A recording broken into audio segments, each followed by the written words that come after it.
नमस्कार दोस्तों, स्वागत है आपका हमारे चैनल ओम पाल मिस्ट्री में। आज हम बात करने वाले हैं हस्तरेखा शास्त्र के एक बेहद महत्वपूर्ण और रहस्यमयी भाग चंद्र पर्वत के बारे में। ये सिर्फ एक स्थान नहीं, बल्कि आपके मन, भावनाओं, कल्पनाओं और जीवन की गहराइयों का दर्पण है। अगर आप अपने स्वभाव, सोच और छुपी इच्छाओं को समझना चाहते हैं, तो इस वीडियो को अंत तक जरूर देखें। सबसे पहले जानते हैं कि चंद्र पर्वत होता कहाँ है। हथेली के निचले हिस्से में, मणिबंध के ठीक ऊपर, बाहरी किनारे की ओर, अंगूठे के ठीक सामने, यही चंद्र पर्वत का स्थान होता है। ये क्षेत्र हमारे मन, कल्पना, भावनाओं और संवेदनशीलता को दर्शाता है।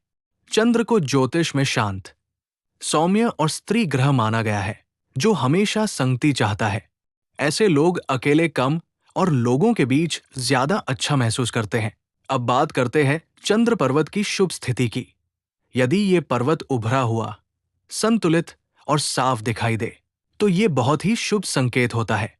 ऐसे व्यक्ति दिल के बहुत कोमल, भावुक और सौंदर्य प्रेमी होते हैं।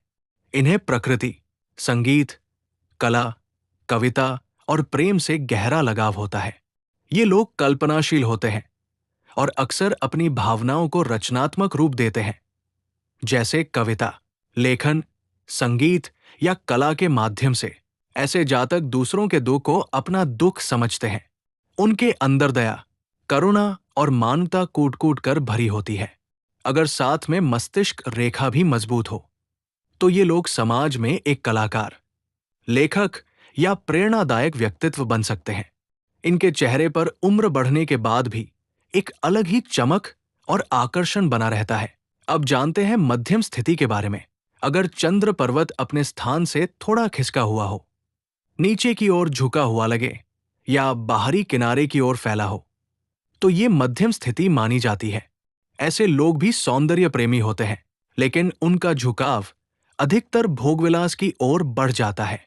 ये लोग कल्पनाओं में ज्यादा जीते हैं और वास्तविक जीवन में मेहनत कम करते हैं।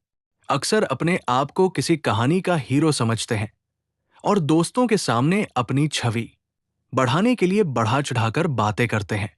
इनमें आकर्षण तो होता है, लेकिन स्थिरता की कमी होती है। जीवन में अनुशासन की कमी और अधिक सोचने की आदत के कारण स्वास्थ्य, खासकर पाचन तंत्र कमजोर हो सकता है। अब बात करते हैं अशुभ स्थिति की, जो जीवन में चुनौतियां ला सकती है। यदि चंद्र पर्वत दबा हुआ, चपटा या असामान्य रूप से फैला हुआ हो, खासकर अंगूठे की ओर, तो ये अशुभ संकेत देता है।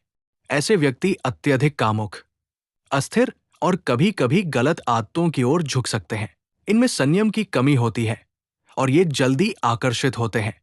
अगर शुक्र पर्वत भी कमजोर हो और मस्तिष्क रेखा चंद्र पर्वत की ओर झुकी हो, तो व्यक्ति गलत रास्तों की ओर जा सकता है, जैसे नशा, व्यभिचार या सामाजिक मर्यादाओं का उल्लंघन। ऐसे लोग अक्सर अंदर से असंतुष्ट रहते हैं, इच्छाएं कभी खत्म नहीं होती, और जब जीवन में मनचाही चीजें नहीं मिलती, तो निराशा और अवसाद बढ़ सकता है। लेकिन अगर गुरु पर्वत मजबूत हो, तो यही व्यक्ति अपनी गलत प्रवृत्तियों पर नियंत्रण भी पा सकता है और सही रास्ते पर लौट सकता है। तो दोस्तों, चंद्र पर्वत हमें यह सिखाता है कि हमारा मन कितना शक्तिशाली है। ये हमें ऊंचाइयों तक भी ले जा सकता है और गलत रास्तों पर भी। जरूरी है संतुलन बनाए रखना। अगर आपको ये जानकारी पसंद आई हो, तो वीडियो को लाइक करें, चैनल को सब्सक्राइब करें और कमेंट में जरूर बताएं, क्या आपने अपने हाथ में चंद्र पर्वत को ध्यान से देखा है? मिलते हैं अगली वीडियो में एक और रहस्यमयी ज्ञान के साथ। धन्यवाद।